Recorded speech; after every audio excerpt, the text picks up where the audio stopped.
What's happening, tabletop gamers? My name is LeunameGames. Welcome back to LeunameGames. Today we're going to learn how to play the 3 to 10 player bluffing game Saboteur by Fredric Moyersoen and published by Amigo. In Saboteur, the players are all dwarves, laying cards down through a cave system, hunting for gold.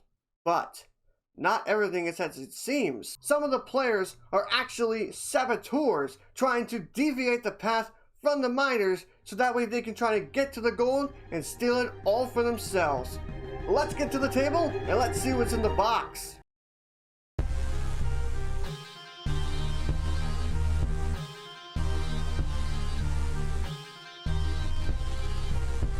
To set up the game, you're first going to need to divide the cards into stacks depending on their backs. The dwarves, the actions, the goals, and the gold. Then, to set up the playing area, place the starting card in an area that's relatively in the center of where you're playing. Then, make sure there's enough room between the starting card and the first goal card for 7 cards to fit in the gap. Then shuffle the 3 gold cards.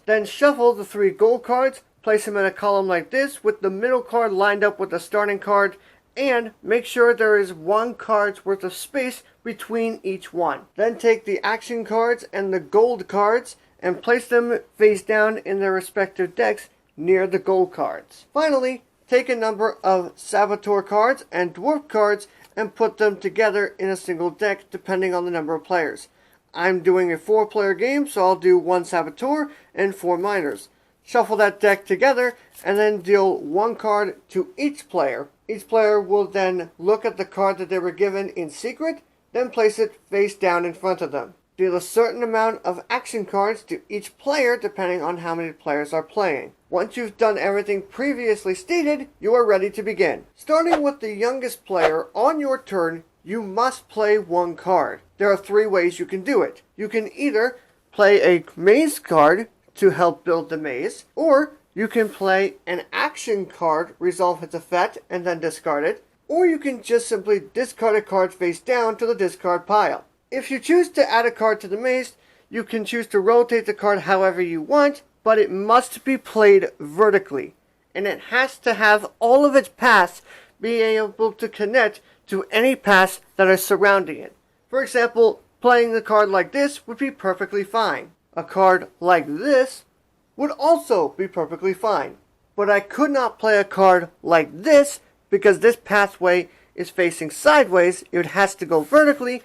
And I cannot play a card like this because this pathway is not connected to another pathway. It is facing a wall. Another way to play a card is by playing one of these tool cards.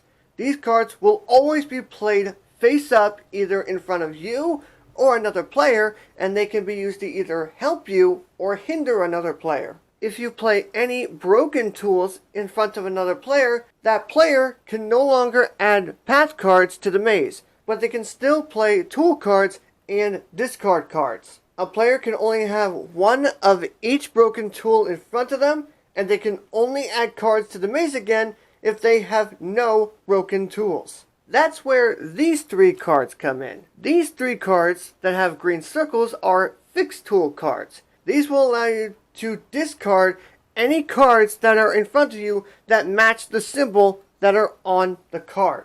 If you play a repair tool on a player who has a broken tool, both the broken tool and the repair tool are discarded. Some fixed tool cards will have 2 symbols. When you play this on a player, it can allow them to remove either tool that is matching the tool on the card, but not both of them. Keep in mind, all fixed tool cards can only be played if the matching broken tool card is already in front of a player. If you play a rockfall card, you can take any one of the path tiles that are not the goal tiles or the starting tile and remove it from play. Finally, the map card will allow the player who played it to secretly choose one of the gold cards, look at it secretly, then place it face down without showing it to anyone. Again, discarding it afterwards. If a player creates an uninterrupted path to a gold card, that gold card must immediately then be flipped over. If it was a stone card, the round will continue.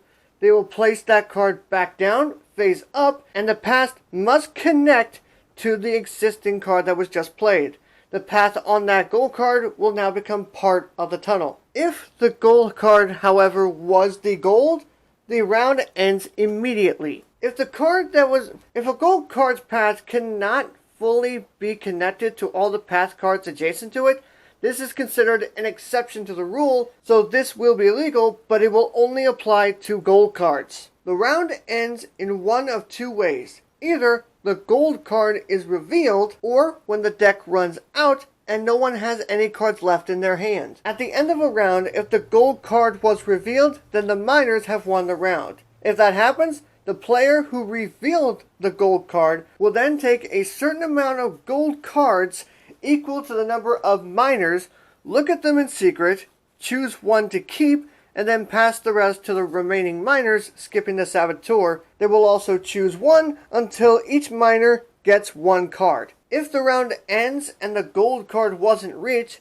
the Saboteur has won.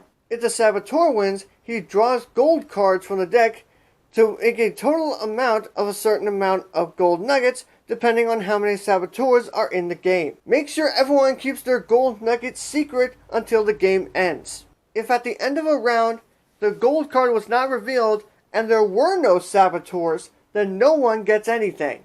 Once the round ends, get rid of all the maze cards except for the 3 gold cards and the starting card, shuffle the action deck again, shuffle the gold cards again. Make sure all the gold cards are one card away from each other like I did in the setup. Shuffle all the rules up and deal 1 to each player, and then you will repeat this process 2 more times. The player to the left of the one who played the last card in the previous round starts the next round. After 3 rounds, the game is over. By that point, each player will then reveal the gold cards that they've obtained, and whoever has the most nuggets is the winner. In the case of a tie, the tied players share the win. And that's everything you need to know in order to play Saboteur. As always, if you have any questions, feel free to leave them in the comments and I will get to them. I hope you all enjoyed this video. If you did, give it a big thumbs up. If you want to learn my thoughts on Saboteur, or if you want to learn how to play more games, make sure you subscribe to the channel for more tutorials, reviews, and unboxings. Thank you all as always so much for watching, and I will see you in the next video.